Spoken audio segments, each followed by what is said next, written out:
All right, anyone who comes in, point of tonight's stream is going to be talking about the Emancipation Proclamation, since today is the anniversary of the document going into effect, which would be January 1st, 1863. We'll go over kind of Lincoln's thought process behind issuing it, the reaction to it, and I'll talk about a few books you guys should check out if you want to learn more about Lincoln and the Emancipation Proclamation. So just give you guys a couple minutes to get in here if you're going to. But if anyone, what's up, Hines? Do you think Lincoln did it out of the kindness of his heart, and how much of it? Um, so it depends on what you mean by that. The Emancipation Proclamation, of course, you could basically consider it the Third Confiscation Act. There were two issued beforehand, both passed by Congress, that Lincoln basically just didn't veto, which were basically saying that the first one I think was saying that any slaves, um, like in direct aid of the Confederate Army, would be confiscated. And then the second one was a little more broad. And then the Emancipation Proclamation was basically saying that all slaves in rebel territory would be considered free. Lincoln was someone who vehemently believed in the Declaration of Independence, and he believed in the equality of everyone. Now, the best way to describe it would be he believed in more or less equal opportunity, but not equal outcome. He did not view African Americans as equal to whites. He basically envisioned freeing slaves, and he was a big believer in colonization up until about this point in the war, where he wanted to free them and then send them to colonies in Africa. But it's often quoted, the Greeley letter, where lost causers will say, you know, if I could save the Union by freeing all the slaves or by not freeing a single slave, I would. But he concludes that, and this is be the long-winded or the short answer to my long-winded answer. I have hereby stated my opinion, I've hereby stated my intentions, basically, of my professional duties, but I intend no modification of my oft expressed personal wish that all men could be free. So, yes, he abhorred slavery, and it was something he wanted to do. It certainly was not his aim in going to war, but was it something he vehemently believed in? Yes. And I think as the war moved on, he got more and more he became more and more okay with taking grander steps. He personally really gets the 13th Amendment passed. But would he have supported things like the 14th and 15th Amendments? Probably not. So he was basically like most people in the North, in that they were against slavery, but they were not in favor of equality. So it depends on what you mean by kindness of his heart. It was also for a practical purpose of making sure that European powers like France and England did not intervene on the side of the South. And Lincoln is nothing if not a shrewd politician, probably the smartest and craftiest politician we've ever had. So I hope that answers your question. And I actually a book that I would strongly recommend people read. And I'll go ahead and grab all of these down. But the one that I just finished reading that really talks about it, it's called What Lincoln Believed. It's by Michael Lind. And it goes not just into his views on slavery, but kind of his views on everything, the economy, and his political views, and the way he viewed slavery. The Fiery Trial by Eric Foner talks basically just about his feelings about slavery throughout his entire life. Tried by War is a great one that talks about Lincoln as the president during the Civil War, and kind of his thoughts into going and writing the Emancipation Proclamation. And then Lincoln's Gamble is basically about the 6 months leading up to him issuing it. And keep in mind that Lincoln issues the Emancipation Proclamation in September of 1862, right after the Battle of Antietam. And he basically says, hey, you guys have like 90 days to end this fighting and come back into the Union, or I'm going to abolish, or I'm going to free all your slaves. This is your last chance to stay in the Union and keep your slaves. So you better take it. And then on January 1st, it fully goes into effect. He signs it. And he's quoted, I believe, by Seward of, he had been signing things all day long, as the president does. And his hand was really shaky from writing so much. So he pauses and says, this is going to be the thing, if I'm remembered, that I'm remembered for. And I don't want anyone to think that I hesitated. So, very important. And there are plenty of lost causers and neo Confederates that say it was nothing.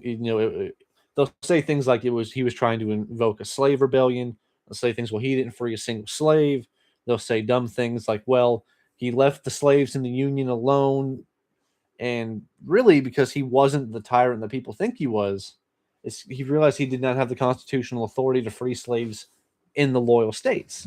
He used what he viewed as his war powers to free them in the rebellious states. But what are you guys' thoughts about the Emancipation Proclamation, or more broadly, your views on Lincoln in general?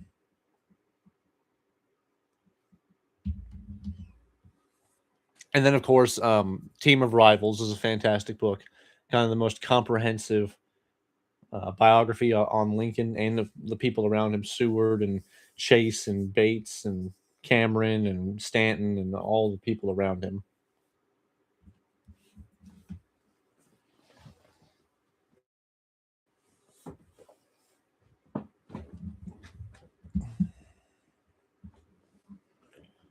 I view him as one of the greatest presidents of all time and one of the most interesting figures in history. I love learning about his life. Absolutely. He is my favorite president. And I've often said, not even just Americans, if there was a single human being to spend 5 minutes talking to, even 5 minutes, it'd be Abraham Lincoln. Just such a practical, pragmatist. You watch, and I think the movie Lincoln is one of the greatest movies of all time, and it really captures the essence of the man. He had no formal education, but he taught himself Euclidean mathematics, and then he uses it, and I don't know that he literally said this, but when they go into the scene with Adam Driver where he talks about um, two things that are equal to the same thing are equal to each other as an allegory for equality. Um, Lincoln, as a thinker, really, he in his mind, the Declaration was an inseparable part of the Constitution, and absolutely just a fascinating guy. I know you guys can't see. Let me see if I can tilt it real quick. There's Lincoln. And actually, the two frames you see right here are the Emancipation Proclamation. That one down there is Lincoln's second inaugural, and you can't see it, but the first one on the bottom left here is the Gettysburg Address.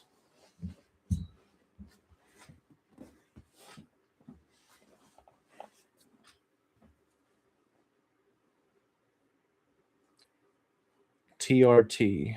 Who's TRT? I might have. I just don't know what that stands for.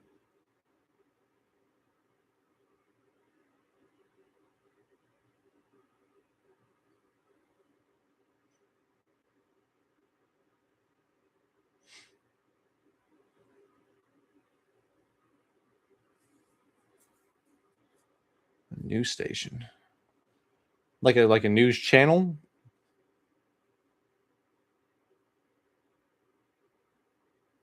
No, let's see. Did it come out today? Is it a YouTube channel or is it a TV channel?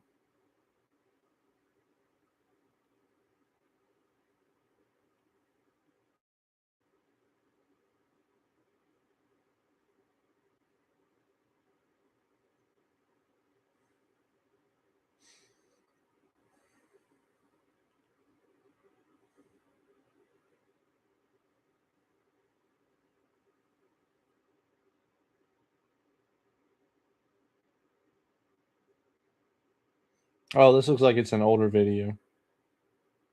No, I haven't, but I'll have to check that out.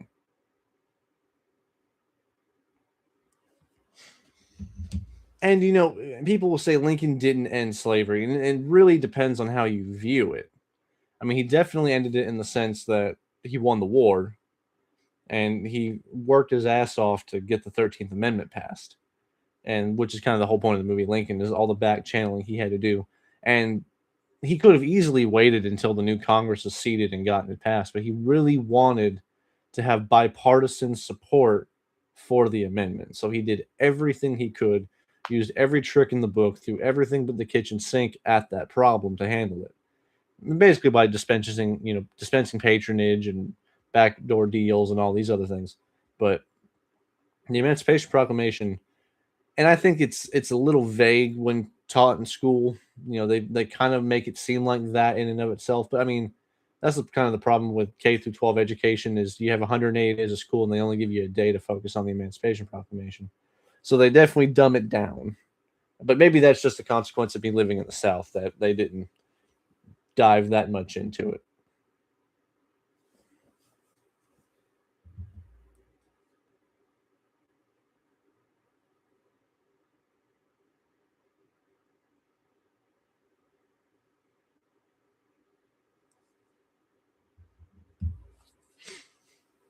What are y'all some of your favorite books on Lincoln or ones that you plan to read?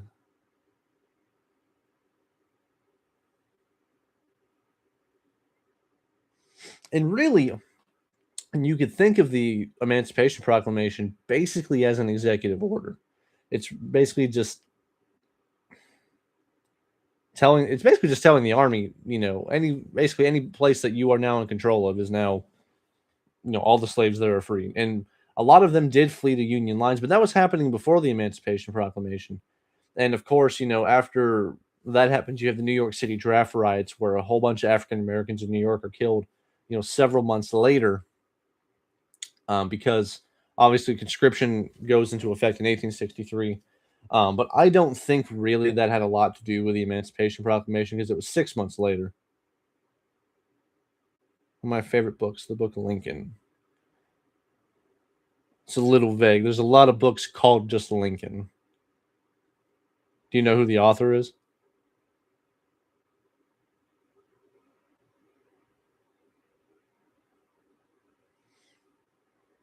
And one thing this Michael Lynn book is really good at doing is explaining all the various factions that like to kind of usurp Lincoln and his legacy for their own political means, whether it's people on the far left that want to use him as an icon of civil rights, which he was not, or Republicans that just want to, you take his legacy because he has the word Republican attached to his name. And both of those are wrong. Maybe not necessarily equally wrong, but really, if you want to kind of imagine the world as Lincoln wanted it to be, it kind of would have been like, the kind of the 1920s America, really. He wanted a really industrious manufacturing power in the United States, and he wanted it to be a predominantly white place. But that doesn't change the fact that he did have strong views, and that even his views were so strong at the time. I mean, his winning the election causes the South to secede. I see Dave H. Donald Lincoln.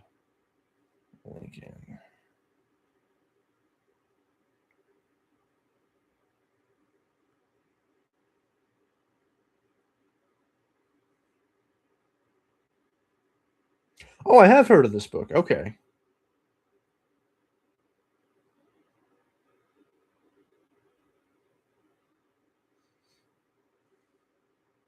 Yeah, actually, from what I understand, this Donald book, before Team of Rivals came out, was basically the Bible on Lincoln. No, you're good, Hans. I found it. I was gonna read that one, but I've I've already got half a dozen books on Lincoln, and I've got two more in the stack to read because I'm working on a project. Um, I'm working on a project on the Lost Cause, so there's a lot of reading about Lincoln. And then I'm also just on my general list of presidential books to read. I've got John Meacham's book on Lincoln that I want to read.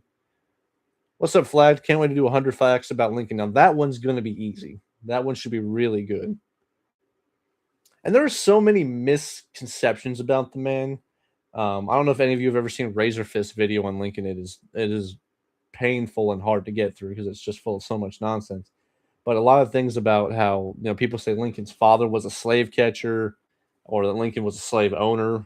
None of these things were true because you have to remember Lincoln's from Kentucky and then moves to Southern Illinois, which is basically what a lot of Southern whites in the South did that couldn't get work because of slave labor.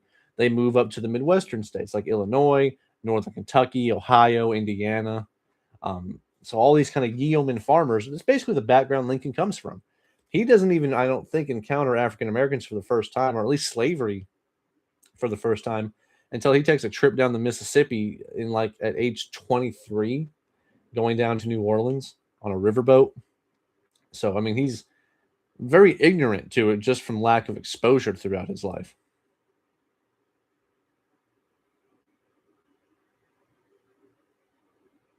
But I still might add that Donald book because again, Lincoln is my favorite historical figure just in general. So I won't rule it out. There's so many facts about Lincoln that many of them are weak and hard to sift through. Okay, well, here's a good one. Lincoln invented the choke slam. And I believe he had a record of like 300 victories and one loss as an amateur wrestler. Lincoln and Washington were both prolific amateur wrestlers. And even the one that Lincoln lost, it's pretty much believed that the guy cheated. Um, but yeah, prolific wrestler. So I mean, everyone knows. Oh, he was really tall and he did this and that. But there's also some pretty macabre facts about Lincoln. Like after his son Willie died, he actually had his body dug up 2 or 3 times, just so he could see his boy's face again.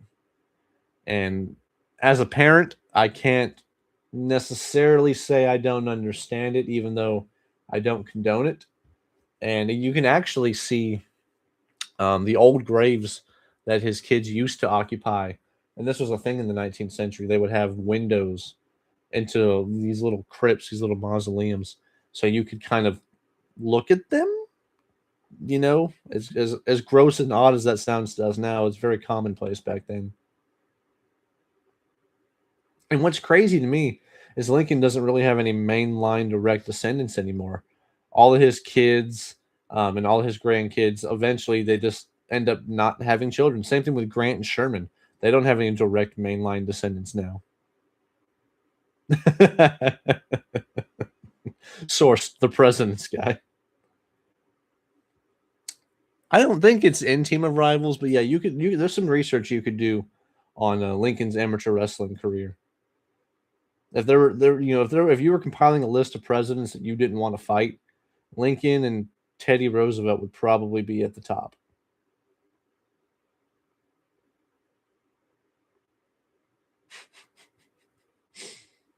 If you do make that video and you just put source the president's guy, that'll be hilarious.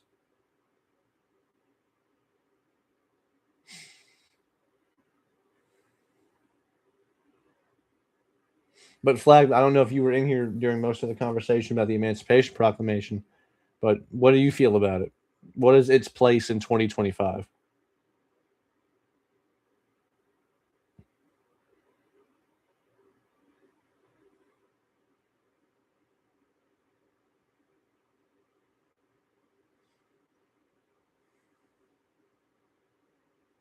Yeah, sure. I'll do a reaction to it. Now, I can't promise to stop and talk about every point, but if I find something particularly interesting, sure, I'll do one. Which one do you want me to do? You've got a couple.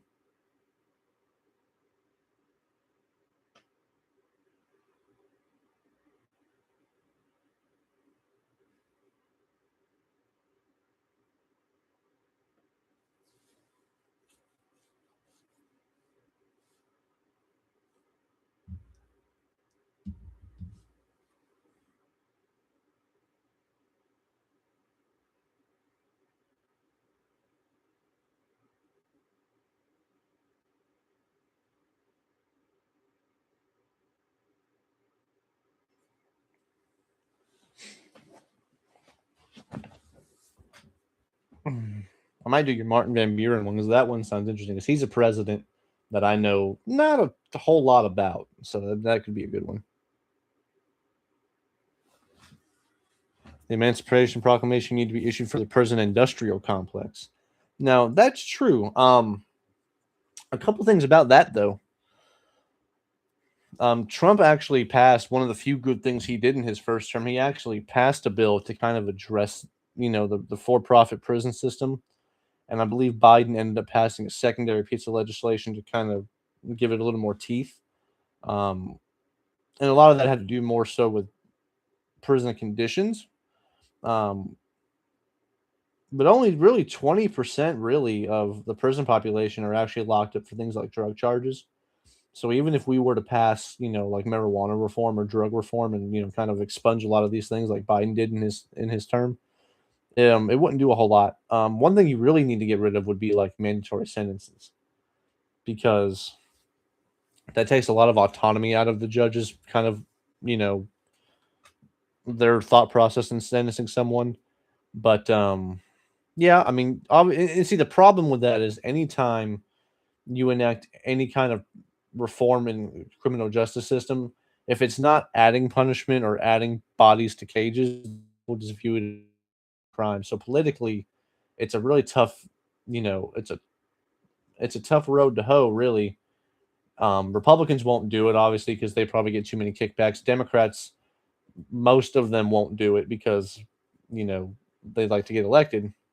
So it's real tough. You'd really have to get someone like a James Polk that is willing to not get reelected or purposefully not wanting to get reelected, because and then you can really enact those kind of things because then popular opinion is not really on you, and then the legislatures that vote for it can just pass it off on you as it being one of your agenda items.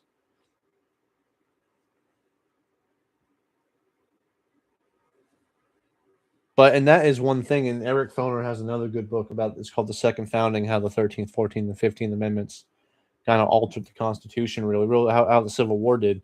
And he talks about that little provision in the 13th Amendment that says other than punishment for a crime.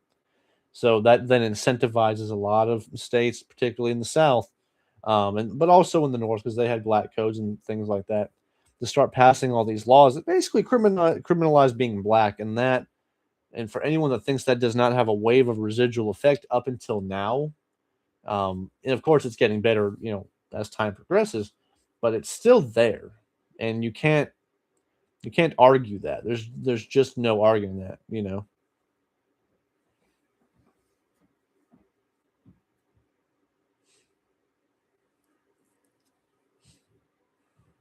Andrew Jackson or James Monroe. I'll flip a coin and I'll pick one.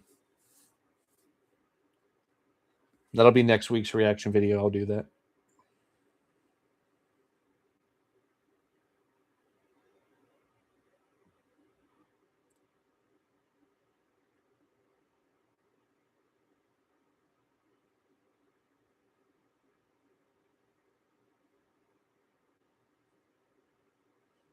And really, from a equality perspective, it really is a shame that McClellan didn't win. Is he probably a lot better than Johnson, but also in many ways probably kind of similar. Because Lincoln dies a month into his term anyway, so I mean, him getting reelected didn't necessarily matter, other than breaking the spirit of the Confederates. What is your favorite Abraham Lincoln quote? Here's mine: "Free labor has the inspiration of hope. Pure slavery has no hope. The power of hope upon human exertion and happiness is wonderful." My favorite quote. Lincoln's got some bangers. I like his conclusion to the Greeley letter, where he says, I hereby state my purpose and my view of official duty, but intend no modification of my oft-expressed personal wish that all men everywhere could be free. The Gettysburg Address, the whole thing is kind of a banger. Um, man, favorite Lincoln quote. Also, he's got some funny ones, like when he told McClellan, "Why are your horses so tired? They haven't done anything." Favorite Lincoln quote. I really like the one in the second inaugural. He said um,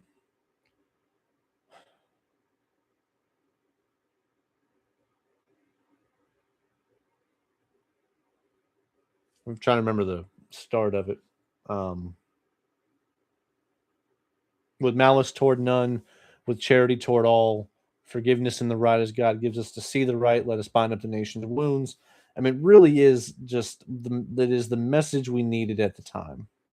You know, Lincoln's oratory, I think, has been criminally underrated historically. So I think That's getting better over time.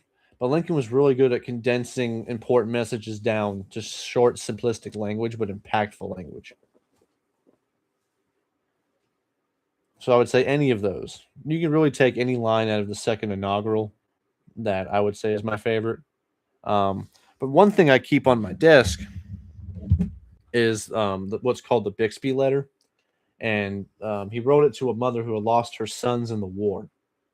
And this is just kind of a reminder to me that of all the things Lincoln was doing and all the things he had to worry about in the midst of the war, and he wrote this at the end of 1864. So at this point, Sherman's on the loose and he doesn't know where he is or how that's going. He's got a lot to worry about. So he takes the time to write this woman a letter, thanking her for her son's contribution and knowing that they died for an appropriate and righteous cause. So I'd say anything to that effect. So there was one example of a Louisiana law that required freemen to own a house, but then another that banned them from owning property.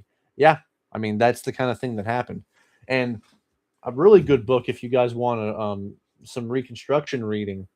Where's that? It's called The Bloody Shirt, and this is basically what this book seeks to do is explain all the people who were fighting for the righteous causes of Reconstruction, from Grant to James Longstreet to people on the ground. And one story that particularly struck me was a guy that leased a plot of land to open a sawmill and a farm, and due to flooding and insects and all that, he basically ended up being like a few $100s short on the rent to the guy. And because he had employed black laborers, the guy basically said, well, you haven't paid me my rent, so we're foreclosing and taking everything from you. And he had a lot of timber that he could have sold to pay the guy, and he refused to accept it. He confiscated all of his material and his inventory and just destroyed him just because he had the audacity to employ black men. So, I mean, that's the kind of thing that people who want to say heritage, not hate, really are, they're ignoring, because the heritage is hate. I mean, not for everyone in the South. There were plenty of common soldiers that weren't fighting necessarily for slavery, but that doesn't change the fact that that's what they were fighting on behalf of in terms of the Confederate worldview and the government's war aims.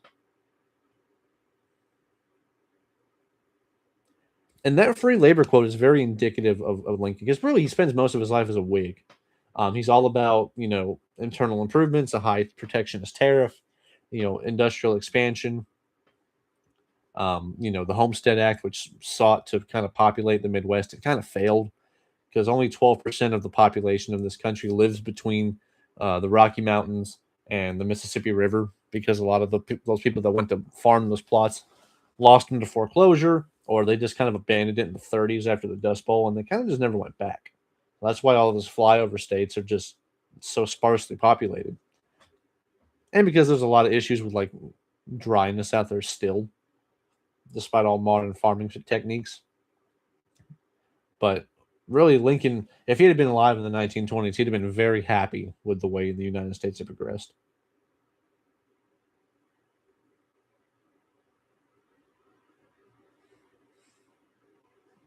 Probably my favorite anecdote about Lincoln is one time he had his sister-in-law and her family over, and a lot of Mary Todd's family were in the Confederate Army. And this particular sister-in-law, her husband was a Confederate who had died, and one Army officer was giving Lincoln a bunch of crap about it, and Lincoln, being the calm, magnanimous guy he was, didn't fire him. He just said, I think we'll leave it up to me and my wife, the guests that we allow into our home.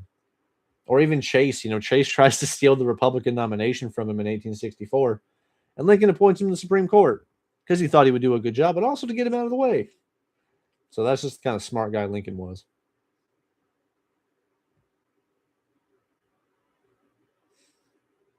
We'll probably wrap the stream up here in a few minutes. Uh, it's been a good discussion, though. Any kind of final thoughts from anyone in the chat about Lincoln, the Emancipation Proclamation, and its kind of meaning and his meaning today?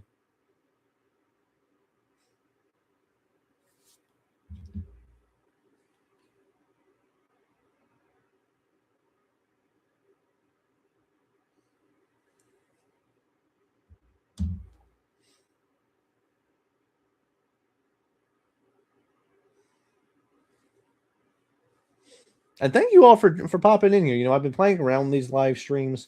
Um, and every time I do one, you know, this is only like really the third one, but I keep seeing new people in here each time. So that's very encouraging. So I appreciate all of you really taking time to, you know, listen to me ramble.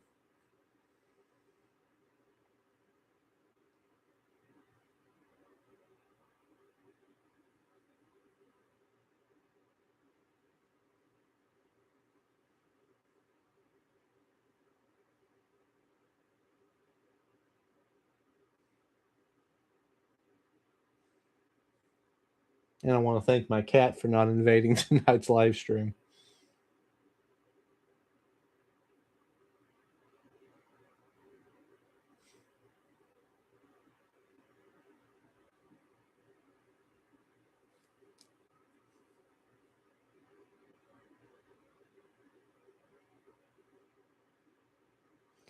Hey, Wes, great content. Who's the bottom right portrait on my wall? If you mean this one, it's LBJ. So if you were standing facing the wall in my office, the top left, from top left to right, you'd have Washington, the Declaration of Independence, Lincoln, the Bill of Rights, and that's just for symmetry reasons.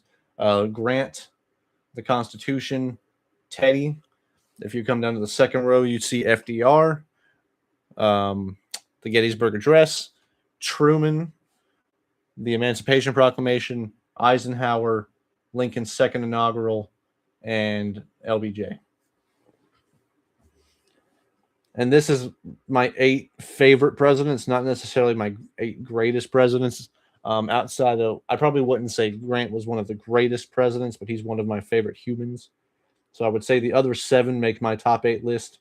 Grant, I'd probably put in the top 20 if I were to kind of put another 8 spot for great presidents. Maybe Kennedy.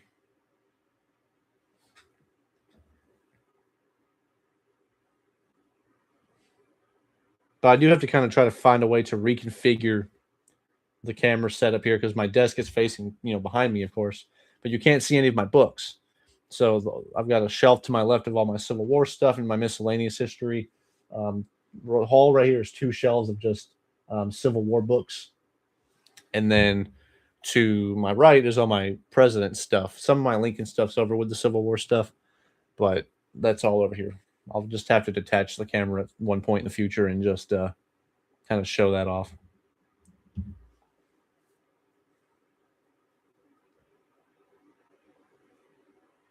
My favorite figure in the Civil War, excluding Lincoln, Grant. Easily Grant. Because Grant's also in that class of human being that is just a good human being. Like if you were to say who are the 3 or the 2 or 3 best people to ever occupy the White House, it'd be like Grant, Jimmy Carter, and maybe Harry Truman.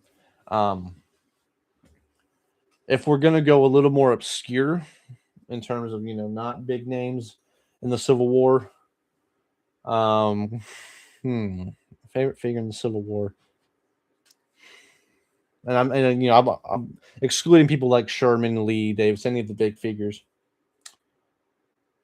Favorite Civil War figure.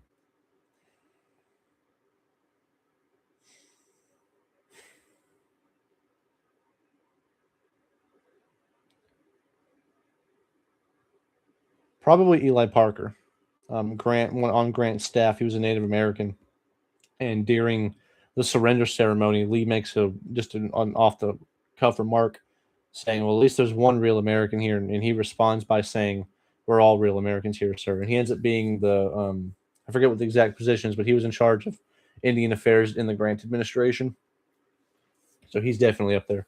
People like Sheridan, Grierson, Johnson, any of the more obscure generals that people often don't talk about are kind of up there.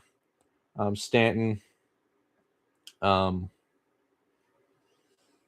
but yeah, I'd say Grant for sure.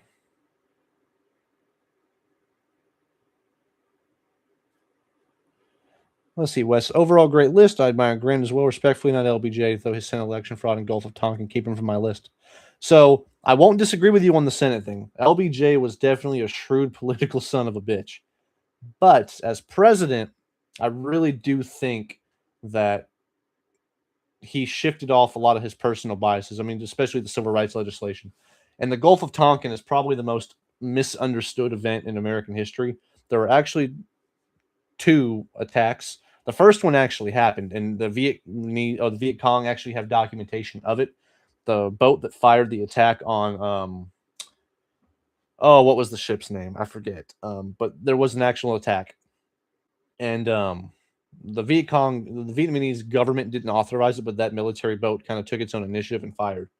And a few nights later, there was this weird weather phenomenon that would happen in the Gulf of Tonkin that would make things pop up on radar that weren't really there. So they thought they were, I think it's the Maddox. So I think they thought they were being attacked again. So they kind of just start shooting into the distance, and they report it. And Robert McNamara, who was the Secretary of Defense under Kennedy and Johnson, brings him the report. But by the time he brings it to Johnson, he knows that the second attack was not real, but the first one definitely was. But he does not give that information to LBJ. So when LBJ gets that information, it's then used for the Gulf of Tonkin resolution, but LBJ does not actually enact the power to use that until like 18 months later. The Gulf of Tonkin happens in like August of 64, and LBJ doesn't really start ramping up Vietnam until the tail end of 65. So while I agree, I understand from a foreign policy perspective why people don't like LBJ from a domestic policy standpoint. You just can't argue with this record. The Voting Rights Act, the Civil Rights Act. I put Martin Van Buren in my top 10 civil rights presidents. I don't know enough about him to disagree with that, but I'd like to hear your opinion why. Let's see. In your opinion, who was a better man, Abraham Lincoln or Ulysses S. Grant? Grant.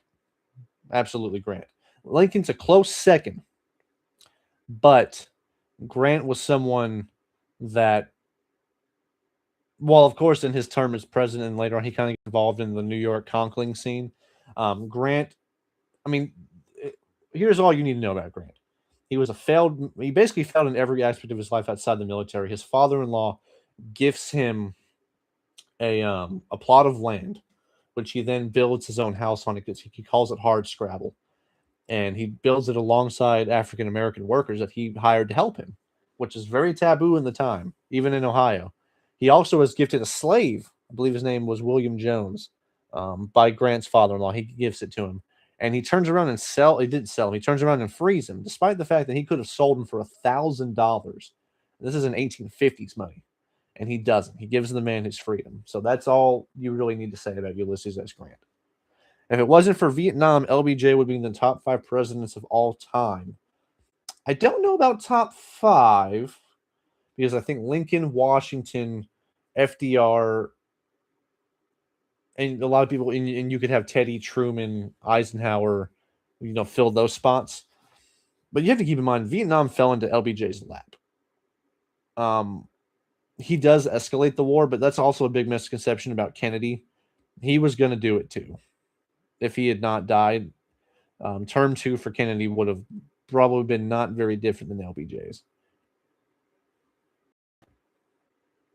But LBJ at least had the wherewithal and the clarity to kind of sit back and look at the situation and say, hey, what I'm doing isn't popular, so I'm not even going to bother. I'm just going to step back.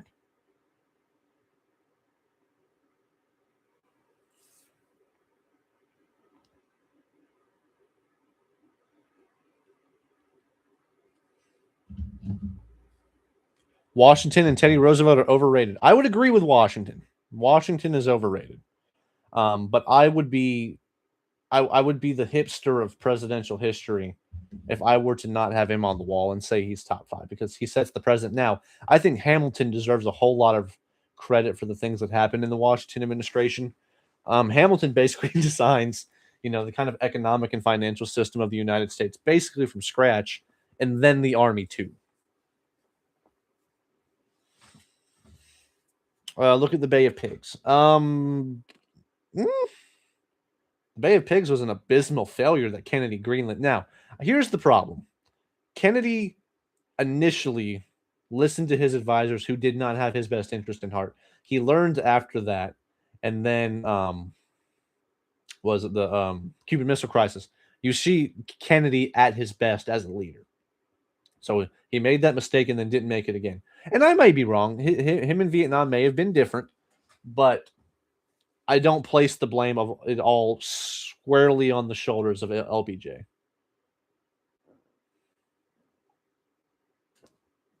Kennedy definitely a more measured man than LBJ, but LBJ had so much experience in the Senate and the House that he just knew how to get stuff done. Wes, you were absolutely right. It does start under the Eisenhower administration. And really, you could go back and say it's under the Truman administration because it's our involvement in Korea and our aiding to France, really, that kind of gets all that started. So, yeah, I mean, it doesn't fall on any one person's lap. If Lincoln had survived the assassination, do you think he would have survived his second term in office because he was already dealing with several health issues and stress related to issues from the Civil War? I think he would have lived. Obviously, we all know that one really famous picture of Lincoln at the end, and then the line in the movie where he says, you are, 10 years older than you were a year ago. And that's the presidency. It's stressful on you. Look at like LBJ. He dies a year after what would have been the end of his second term, and that's without the stress of being the president. I think he would have lived. I think he would have calmed down a whole lot more. Even on his final day alive, people just said he just was in better spirits. The war was over. He was talking to Mary Todd about how, we've both been very miserable lately, understandably, but let's try to be happy. And he would have been, very measured in his handling of Reconstruction. So I do think he would have lived. I don't know how long he would have. Because remember, Lincoln doesn't really drink or smoke. He didn't really have any of those habits. So he probably would have lived into his 60s, maybe early 70s, like most people then. But he also was very tall, and that's generally not a good thing for longevity, especially back then. But I do think he would have lived. I do.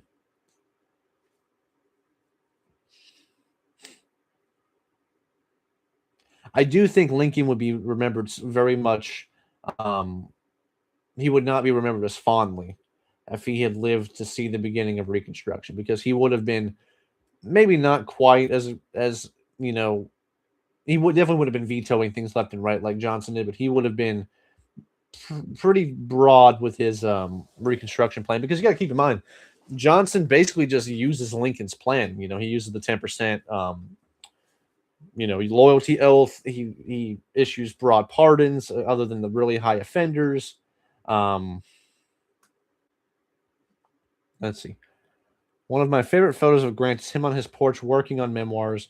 What do you think of the conspiracy that Mark Twain wrote a chunk of Grant's memoirs? I've never heard that conspiracy, but I don't believe it. And here's why. Read Ron Chernow's book on Grant. It's very good. Twain doesn't even approach Grant to publish the book until well after he's already started it. And if you read Grant's memoirs, it's a lot like any other memoir from the time. It's a little dry. Grant was he was no literary genius. So no, I don't buy that. Do you know what Grant ordered Twain kept in his wallet? What Grant ordered Twain kept in his wallet? I don't know that, actually. Which one? What was it? The pressure is mounting when I have to do 100 fact videos about President Trump in Cleveland. I mean, I think you could get away with doing one for each of them. I don't know that you have to do 100 per term, because if you did one just for Jackson, he got 2 terms. So I don't think you'd have to do 100 for each, but you could probably get a lot out of both of them. Trump leaves no shortage of, interesting tidbits, to go with. Why is being tall not healthy back then? It's not specifically back then. It's just being tall in general is not conducive to living a long life. I'm a fairly tall guy.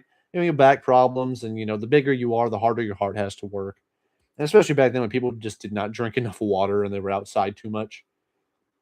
So just that adds to him living a shorter life. Because Lincoln's only 56 when he dies.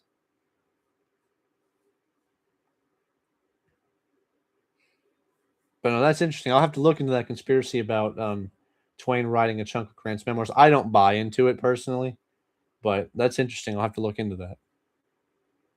And Twain really did save Grant's bacon. I mean, Grant had gotten a pretty middle of the road deal to publish his memoirs in terms of money, and Twain was like, "I'll give you like $300,000." No terms except an unconditional and immediate surrender can be accepted. I propose to move immediately upon your works. That's the one from is that from Donaldson or Henry? Yeah, that's great.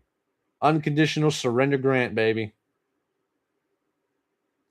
I think I probably get more upset about lost causers um taking Grant down as being a drunk and a butcher. It's just all nonsense. In your personal opinion, what is Abraham Lincoln's biggest flaw? His biggest flaw. I mean, it's easy to sit here with our 21st century, sensitivities and say that Lincoln was definitely a white supremacist, which is true. That's like him as like most presidents ever, really.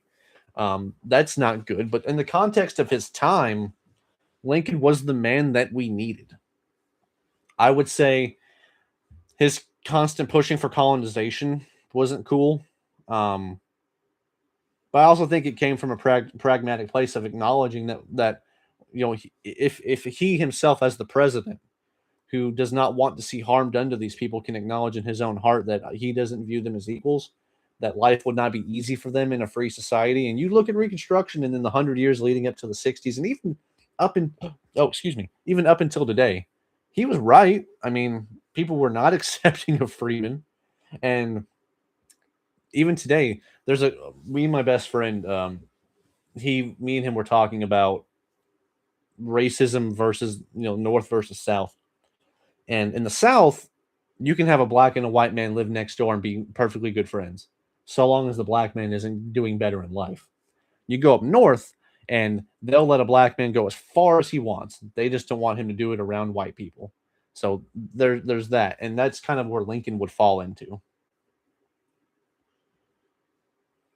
Yeah, Wes, you're absolutely right. I mean, he had maybe two or three instances during the war, but it was never during anything important going on. Oh, okay, you're just doing it per president. Okay, I mean, I see that. Um, that's a lot of work, though. That's a lot of work. On the other hand, Andrew Johnson was drunk in his inauguration and has no reputation of drunkenness. That's true. I mean, he was sweating like Cooter Brown on stage, gave a very rambling, speech. Basically, had to be pulled off stage. But I think the reason he doesn't have that reputation is because what is the lost causes reason to be mad at Johnson? He pardoned everybody eventually, and then Grant kind of finishes it off. So there's no reason for them to make an enemy out of Johnson. Brandy or Brady, what's up, man? Glad you can make it. So, yeah, Wes, I would say it's not about historical accuracy per se, is they're just trying to take Grant down a peg or two, which is really silly. Because if the guy who beat you was just a sloppy drunk, then what does that say about your fighting capabilities? And he certainly wasn't a butcher. More people died under Lee's command than Grant's, and that's not even just as a proportion. That's just a straight raw numbers. I think it's something like 70,000 more men died in the Army of Northern Virginia than in the under Grant's leadership, and most of those were just in the Eastern Theater. What do you think James Garfield's biggest accomplishment would have been if he had lived? I think getting everything he can done for African American people, and that's why I think he would have been top five. Garfield is definitely the biggest missed opportunity in American history. And Death by Lightning was such a powerful show. I mean, I cried the way I cried in Lincoln watching that show, and I did a video talking about that. I think his biggest accomplishment would have been probably what Arthur ended up doing in disassembling and dismantling the spoil system. Um, Garfield would have also got the ball rolling on civil rights stuff, probably kind of in the vein that Truman did later on. But I mean, he was just such a brilliant guy. I mean, he really, in a sense, he kind of dismantles the spoil system. He basically destroys Roscoe Conkling as a force in politics. So I also love that they had, and I forget his name, but the guy who plays Josh in The West Wing play James Blaine. I thought that was funny. One of my favorite actors. And West Wing, one of my favorite shows.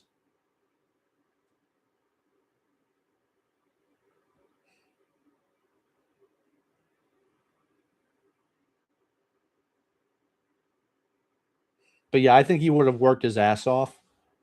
He was definitely someone a little bit ahead of his time in terms of equality. Damn Charles Gateau. And also, Nick Offerman was great as Chester Arthur. They definitely flanderized him a little bit, but Nick Offerman is just so good. So good. Such an underappreciated actor.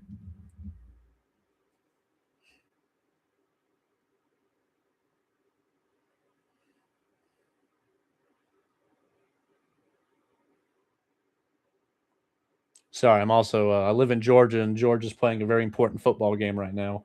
And as you can see, I'm a very sad Alabama fan today. So now I have to go back to my native team, and they're actually losing right now, which is surprising.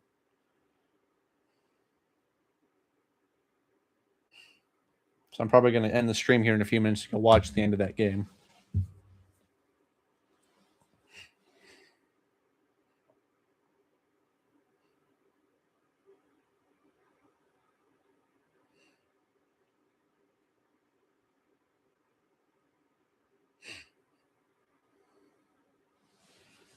And I've ended up going like 20 minutes past where I was originally going to end the stream, but you've all had really good questions, and it's been a great discussion. I'm loving doing the live stream thing. I've always watched other people do it and thought, God, this would be fun. So I appreciate everyone participating tonight. It's been a blast. This has been my favorite stream so far. And hopefully, I mean, the channel obviously isn't growing at a record rate or anything, but I mean, I think it's got a consistent viewership, and that leads to a more intimate fan base and intimate experience. So these kind of things are more like it'd be cool to have 1,000 people in here, but when it's 6 or 10, you can actually talk to everybody. I kind of I hate watching live streams where the only people getting to talk really are the people doing super chats, and I don't see that being a problem for a long time.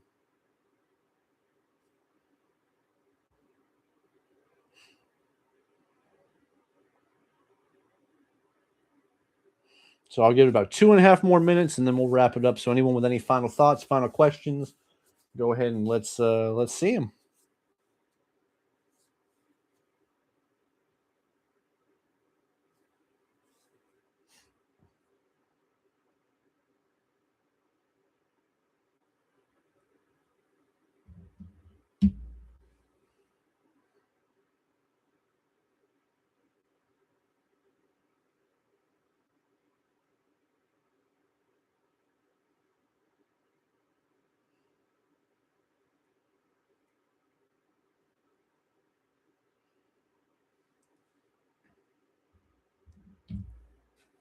Shout out to Georgia. And actually, I do have another portrait. Well, it's not cooperating right now, but I have a smaller portrait that's in front of my desk. It's of Jimmy Carter. It's framed. Oh no, I've destroyed the zoom here.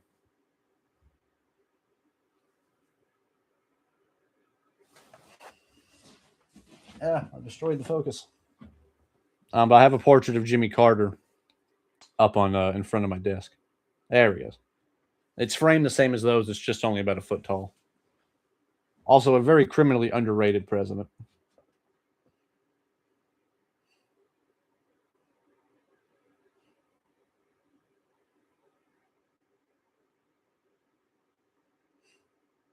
Give it about 45 more seconds, and then we'll wrap it up. And anyone who watched today's video, today's reaction, a shout out to all of you. I appreciate it.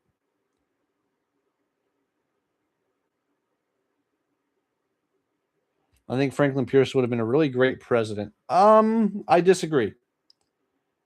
While it's incredibly sad what happened to his son and really all of his children, because that was his last remaining child at that point. Pierce, I don't blame his son dying as the reason he signs the Kansas-Nebraska Act.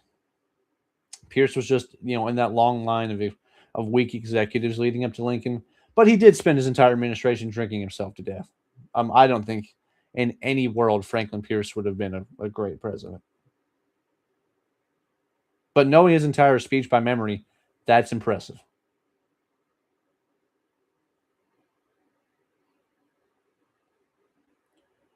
Alrighty, guys. Well, I'm going to wrap the stream up for tonight. It's been fun. We'll probably do one probably sometime over the weekend. Just I try not to do them this late at night, but I've got a baby, so this is the only point in the day really I am free to not be juggling one of these two rats around. Um, so this will probably be the normal time, somewhere between 10 and 10:30 start time, 30, 60-minute streams. But I appreciate everyone for joining. It's been a lot of fun. And until next time, guys, remember, never stop learning. And Happy New Year to everybody.